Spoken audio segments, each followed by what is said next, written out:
Hey, Rob. McDonough to come up big like he did on that last series against Iowa. Is that something you've sort of seen building?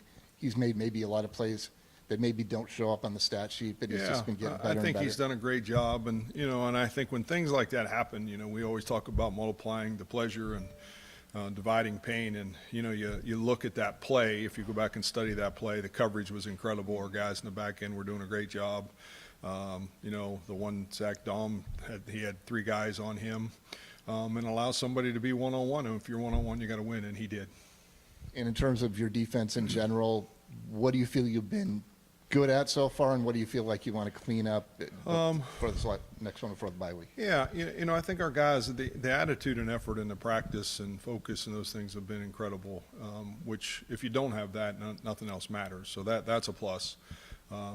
I think the details of some scenarios, some run fits, some pass coverage fits, just being more decisive and being more trustful that's where I belong and that's where the ball's going, and I can trust that that's the play that I really see and the route that I really see, and I think that'll come as we get going here.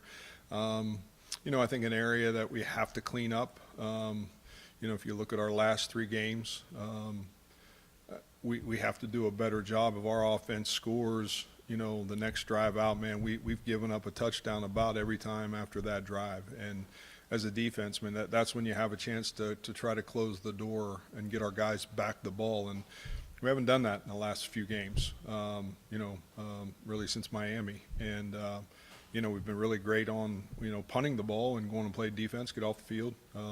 I think we maybe only given up one score in that scenario, but that's one area that we're talking about, and we were looking at it as coaches too. What are we calling? What's different? What's happening? But we've got to be able to stop people when our offense scores and try to get some more margin. How much of moving Jeremiah to corner was not only because of confidence in his abilities, but also the confidence that you guys had in your younger safeties coming up? Yeah, a lot, both of those. I think, Jeremiah gives you a veteran, and he could communicate like he's a safety because he's got so much experience. So anything that happens out there on the edges, communication-wise, on his half of the field, he's done a great job for us. And really then the young guys have they were competing and still are competing. And, we moved JMO over the field last week because Tay had a great week. And so, we were able to get those guys in the game. And, they've just done a good job. A lot of growth there yet to go for sure. They're young, but they really work hard at the game. Yeah, how do you evaluate the safeties so far, specifically? I think they've done a good job. I don't, they're not where they want to be, and, it's not where we have to be to go where we want to go. But we're in game 3, and those guys haven't played a ton of football. So I think they're doing great. We've got the same thing, like I told Rob, the details of what I see and where my eyes are and trusting what I see and believing that's a work in progress yet. When it comes to surrendering scores after you guys score, is there something specific about that scenario that's happening, or is it random? It's a great question. We're searching it out. We're working really hard at it. Jace, our analytics director, brought it up again, to the team yesterday a little bit of just, man, we have to find ways to go out there with a mindset. And again, we've got to sort it out as coaches. And,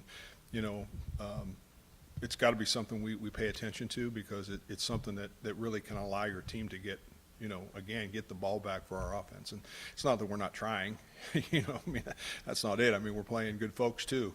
And they're trying to score after we score. So it's competition and all that, but it's something to pay attention to, and we're certainly diving into it. For McDonough, the offense had it last year with Jalen Travis. Is there anything specific about bringing in an Ivy League player in terms of what their plan is? And obviously doesn't get here in the spring, has to wait till summer. I was mentioning to somebody this morning, I think two things. One, obviously the learning curve, very sharp, very intelligent, comes in, can learn the defense, can learn the offense, can process it, has a plan on how to handle a day and all those things, very professional that way. And then, I just think too, I think those guys, they come here hungry and humble and thankful and grateful. And I think anytime you enter a program with that mindset, and you have the ability to learn the offense or the defense, you have a great chance of having success. And, he's gifted for sure. And, the other two things have allowed him to have some success faster than probably a lot of people would.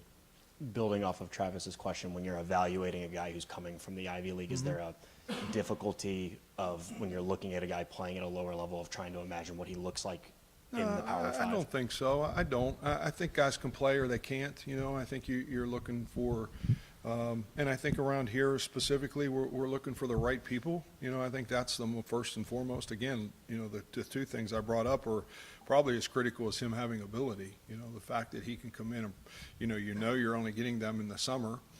So you have to be able to process stuff. You got to be able to learn it, and those guys can.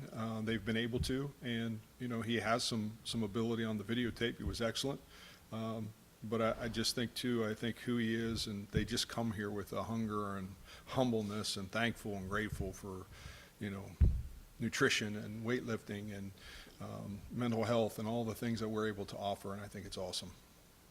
How satisfying was it to get those 2 sacks and finish that last drive for Iowa like you guys did? Yeah, it's awesome. I mean, it's we've been here. I've been here 10 years, and we haven't been able to do that. So I think win that game at home. For our fans, and Coach talked about it for our fans and for our team and this university and all the things that go with it. It was very rewarding. And I think it was great for our players. I think our guys, I sensed that when we were on the sideline, I told Coach, I really felt like our guys were going to go stop them. I just had that feeling. I really, sometimes you can just tell if you're down in amongst it, and I really felt like they were going to go get it done. And I was proud of them, for sure. And we're going to have to continue to get a whole lot better as we move forward here. And then on a different side of the ball, I mean, Taylor Mauser, like what kind of energy has he added over the years to this coaching staff? And when was maybe the first time you realized that he could be a pretty good play caller? Mouse and I got together. We started together at Toledo at the same time. I had come in from Purdue, and Mouse had come in from the streets, I think, wandering around. But I think the one thing you find in this business, there's guys that are. And Coach says it sometimes, trying to be somebody or trying to do something. And I always felt like Mouse was a guy that was trying to do something. Like he always wanted to be a coach. He was always never afraid of work, never afraid of being assigned something. Nothing was ever too small for him to do. And I've been in this business long enough to know that if that's how you are, if you're humble and hungry, you'll make it. And I think, when Coach was talking about making him the offensive coordinator, I wasn't shocked at all. I think he's earned the right to do that. Grew himself from the ground up, and I just think, like I said, I pay attention to that stuff because I think that's really what makes coaches. And he was one of those guys that no matter what was asked of him at Toledo, he did it. And I think the players really respected him for doing it. And I think the coaches did too, if they were paying attention. And I think that's why, he's here. And I think it's a tribute to him and his work ethic, and got a lot of spirit, and he's crazy and all that. And, I think it's good for all of us. I think it's awesome. Marcus Neal avoided a red shirt last season as a true freshman for you guys. Can you comment on what his growth is from a late addition in that recruiting class, 2024 class, to now starting for you guys as a true sophomore and playing really good football? Yeah, Marcus was interesting. Excuse me. Marcus Entry, we had our eyes on him all the time, and we just trying to figure out where he would play. I think that was really the only question we ever, where would we fit him in at? And as the more you watched, the more went along, you thought, man, he could be the middle safety in our defense, and which is kind of it's kind of like finding Bo. Like, what exactly is he? Some people were looking at him at one spot and some at another, and he was kind of in between size. But you just saw this love and passion for football, and man, he was aggressive and fast and could tackle and tough. And you can always find spots for those guys, and then that's when we kind of got him into the middle safety part. And man, he's done a great job there. Still learning, but done a great job. Coach, you get this road trip on Saturday, running quarterback. It's going to be like 100 degrees. What kind of a challenge does Arkansas State present? Yeah, it's a real challenge, Chris. I think anytime, but it's a great challenge for us now because I think it's what we're going to get into here as we work down through this whole process. So I think it's a great challenge for our guys. I think very talented guys, the speed of the game on turf, all the things. We have not played that yet. So that becomes a sense of urgency for our team. Defensively, we're going to have to play multiple people. So, if you're on the bus or on the plane, you're going to play, and you better get ready to play, and you're going to have to handle the moments. And I think it's a great challenge for our guys. I'm excited about it because we have not seen it yet. and I think it'll be, I think they do a great job of it. I think they go really fast, and they've got really talented people, and it'll be awesome for us to have to go compete and figure out if we got a handle on it. One more follow-up on Marcus Neal. I think back in his high school career, he had played mainly like wide receiver, correct? Right. Now, what does he maybe take from playing on that offensive side of the ball, and then you see more defense his senior year? How's that kind of carried over? Yeah, I think you have to, those guys, I think they have to want to move to the other side of the ball. It's been like some of the guys that have come here as wideouts and moved over. But I think, for him, he was just a guy that loved, and we told him early on what we were looking at him as, and looking at him as our defensive player. And, I think he just has the want to be great at whatever he would be asked to do. He has a tremendous spirit about himself, the way he practices, the way he walks in the hallways. He's contagious, and he's great to have around. Coach, that last drive on Saturday, I know the personnel switched up. I think McLaughlin was coming off the edge. What's the fun part for your job when you can have the offense on their heels in those situations and get super creative? Well, yeah, it's good to know exactly kind of where the clock was in our favor. Those kind of things were in our favor, and I think as a defensive coach calling the defenses there, I think early in the down you're not sure exactly because there is some time on the clock. Obviously with the timeouts they had to take one of those, and so then we were able to sub and get our end of game, our kind of nickel dime personnel in the game. And we were able to change up a couple things with what we did and what we've shown on videotape, and our players executed it. I mean, that's the reality of it. I mean, you watch the plays. There's really nobody open. The guys are rushing the passer. Our spy Caleb Bacon was doing a great job, and it was kind of it was really great for me to see, because it's what I tell the kids all the time. If something good happens, you're just one piece of something good happening, and I think that was a great example of it. I don't know if you watched the game copy of the broadcast, but No. Gus Johnson told a couple stories about Coach Campbell and Taylor Mauser, and Coach Campbell giving Mauser his debit card back at Toledo to pay for a date with his girlfriend.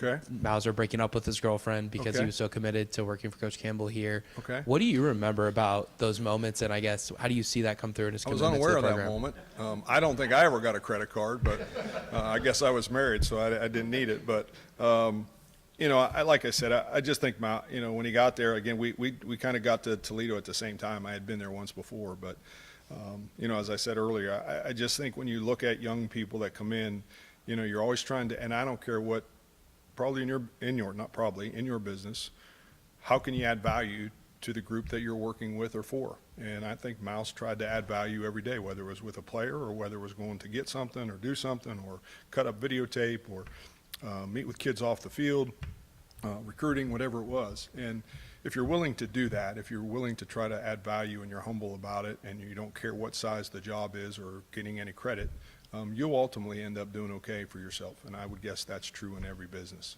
And, I'm glad for him. I think he's earned the right to do what he's doing. He's doing a great job with those guys. And we got to continue to find ways to get those guys the ball more. And that's what our job is on our side. Thank you, Coach. Yep. Thanks, John. Appreciate it. Thank you, Coach. That's a great story. I'm going to have to research that one. I can see if I can find the timestamp in the game.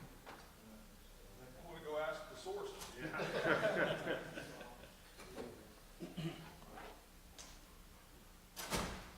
Good job, bud. Let's see. Put Campbell in the credit card that. He said debit card on the broadcast. Did I say credit card? You said debit card. Be such an outrageous story for Gus Johnson to just make up. Gus was on the inside. I just can't. I can't. You know what? He's just taking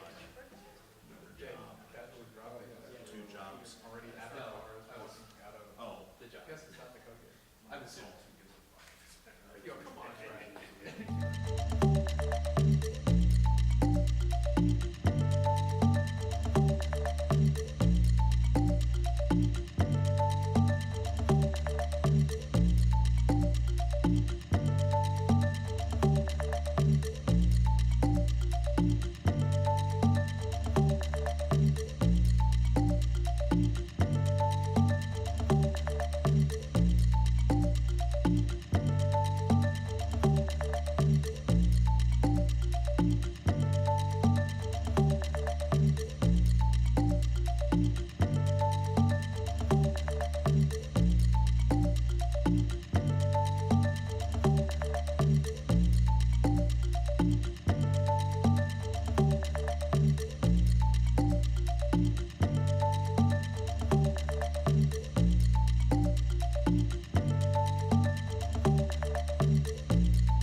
Matt, I wanted to circle back to your talk about being little bit concerned going into this last week before the first bye, and just, is fatigue an issue? And the second part of that question is, going back to last season and this season, you're seeing things where a lot of teachable moments to fix on film, but finding ways to win so many games. How do you balance those two things, being proud of where you're at, but also knowing you've got so much to chip away at to be great?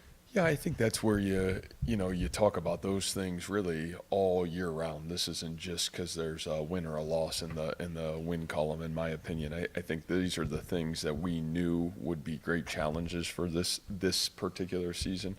I think these are things we have, addressed and really kind of tried to pound away at since January. And so, I think the positive for us is we felt like we would be in some of these areas. We knew the physical and mental challenges that would come with, in my mind, this is really we're in the second quarter of our football season, as we looked at our calendar. And, what would that look like, both physically and mentally? And what would the challenges be with last week? What would the challenges be with this week? And not even just from a opponent situation, more so internally, and I think you can do all the research you want, but the reality of fatigue and both mental and physical, I think, has paralyzed everybody in Ireland. And the reality of it is, I think even what we've been able to do so far probably would be a little bit a notch ahead of maybe what some of those other teams have been able to do. And I think that's the challenge this week. Can we not, great teams, and I said this Saturday, great teams get better.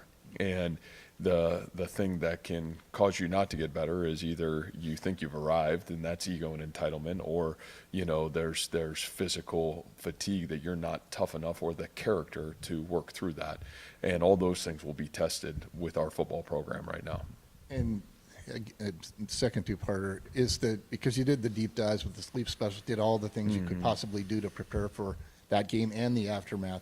A, is one of the things that there can be residual effects, and B, then going to play in 100-degree weather on Saturday too. Yeah, I think for all those things are real, and all those things are obviously would be an excuse if we didn't get better this week. And so I think understanding that, talking through those things and addressing it, and then you have a choice. Do you do what you need to do? I mean, it's going to be hot everywhere, not just in Jonesboro, right? I mean, so the reality of it is, I think the last scrimmage we had, it was at 4 o'clock in 107-degree feels like temperature, and we had 124 reps. So we've been there, we've had this, we've prepared for this. And, the reality of it is we also know what it takes, physically to prepare yourself to do that. So, I think that's a thing. And then obviously, our ability to understand the urgency that it takes to get better, and, knowing that you're asking 18 to 22-year-olds to continue that course. And so I think there's obviously great challenges in front of it, but I also think we've got great leadership and young men that understand what those challenges look like, and hopefully they've already addressed and had the ability to address, what are the proper steps that we need to do to ensure that we grow this week. Brett Eskleton showed some flashes of promise at the end of last season. How has he impressed you the most since then? Honestly, the most impressive part of Brett was spring ball and fall camp. You guys are seeing the product of what he did and what he's done. I mean, to me, Brett was a wow figure coming out of spring ball. He had an incredible spring. Probably would have been, as good as I've seen, in a long time around here. And then what he did was double down with that in fall camp. And I just thought, his consistency, I think he has very similar mannerisms to the great receivers that we've had here, the Knowles, the Higgins, the Hutchisons, how he practices, how he prepares, his availability. I think just the consistency that he plays the game with has been really impressive. And for him to come in with that, I mean, for a guy like Brett to be able to have such meaningful, critical reps last year, he was at lead on special teams for us last year. I think it was him and Darian as the gunners, the majority of the time, last season. And he just earned trust really fast with how he prepared. And then it was like, whoa, it's like he's morphed into this, what I would say really trusted football player within our football program, but his process of preparation is really what's elevated him. Yeah. And going back to the earlier point about preparation for Ireland and handling that, do you address K-State struggles with your team? Like, does that ever come up as like a cautionary tale for, hey, we need to stick to our plan and how we did it? No, I think every other team that's played in Ireland is cautionary tale enough. Nobody's done it. Nobody's had success. So the reality of this is what it's looked like, and there's great programs and great teams that have been able to have played in the game and had the opportunity to have success, but they didn't. And so I think the honesty is, hey, this is what we've signed up to do. This is the challenge at hand, and how are we going to try to conquer this collectively, because we're all going to have to be able to do it really well. Matt, what have you told your players about the opportunity that Arkansas State has this week? Well, I don't. The nice thing is we have so many players that we played in these games and failed. And to be honest with you, like the reality of it is the respect first and foremost for Arkansas State. I mean, this will be the best quarterback, in my opinion, that from a mobility, throw ability, playmaking ability standpoint that we're going to play. He's got all the tools, and we saw that last year against him here, and we've seen what he was able to do post our game a year ago. And then you got Butch Jones, who's been phenomenal culture builder, team builder. Cincinnati, Tennessee, what he did last year with that Arkansas State team, and man, they've got great skill. And so on both sides of the ball, the video helps you. Our experiences of our past failures help you, and then the reality of it is, man, it's game 4, and there's a lot on that videotape from Saturday that we didn't do well, that we need to do better if we want to be the team we want to be. So I think collectively, we've got a lot of videotape evidence to help ourselves grow forward. Matt, I thought the wide receiver subbing was really interesting at the end of the game, because you've seen Xavier, he popped against South Dakota. Chase had the 2 catches late in this one.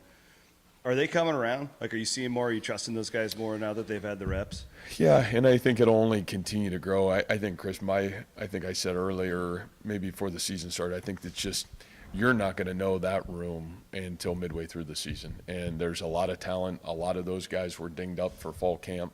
Brett was probably the only mainstay that practiced all through fall camp. And the rest of those guys, it was really hard for us. I was really concerned early in the season just because, those guys didn't have the reps with Rocco. The positive is, going into K-State, we were able to at least get those guys back on the practice field. And then I just think it's going to be a growth experience, let alone playing in game environment. But those practice reps are critical. And so I just think time is what we need to continue to pound away at it. But what's been fun is you feel like every game somebody different has stepped up, and Brett's kind of been the mainstay for the last 3 weeks for us. So excited to see what that room will continue to evolve into. We think it's really talented, maybe collectively as talented top to bottom as maybe what we've had. And, there's still some young guys down there that, haven't even got their opportunity yet that we think got superstar potential. So it's going to be fun to watch that group go. But, man, there's only one football, and there's some pretty good tight ends, and there's some pretty good wide receiver or running backs, and a pretty darn good O-line. So, it's just going to have to be, man, who makes the most of their opportunity every Saturday for us. Matt, you bring in Jalen Travis last year from Princeton. This year it's Tomato McDonough from Yale. What is it about Ivy League guys that your staff has identified to be good fits for the program? Is there something in particular that you just like about Ivy League guys? No, I like guys that are smarter than all of us. So, that helps first and foremost. But, I just think from my end, both of these young men have very similar traits. They're, number one, mature. They've challenged themselves and had great playing careers. Both of them played a ton of football. Yale has had a tremendous program as well and understands what it means to play championship level football. So I think Tama's got a little bit of that as well to his pedigree when the recruiting process came. And then, I just think from the collective character piece of it, the work ethic, I've said this about Tama, and really it was the same with Jalen. Every single day that those guys were here, those guys, you can just visibly see them getting better. And Tama has been the same way, and the hard part is you got to wait till May, until they graduate. And that was kind of both of their situations. So you don't get them for spring ball. So you kind of feel like it's a slow boil as those guys slowly kind of get their footing. And then once they have some confidence, boy, they can really go. And I think Tama's in that boat. And, I thought was exceptional on Saturday. And I only think he'll get better. I think he's got all the physical traits and the physical tools to be really, really special for this football team. And obviously, we're really grateful that we have him here. What's the backstory of the tight end pop pass play where the quarterback has the option to keep it? Yeah. Well, the backstory would be I had to play high school football in the wing tee, right? And I had to play tight end, and I was always praying that we would pass the ball someday. And someday I was wishing that I would get more than 10 catches in a season, you know? And one of the go-to pass plays in the wing tee is the tight end pop pass. So we've got them. We've got a million of them, from the dumps to the pop passes, and I probably nobody's thrown more of those in college football over the last 10 years than us. So just been a foundation of who we are offensively, and you go back to your roots a little bit, wing tee, pop passes. So that's the foundation of that play.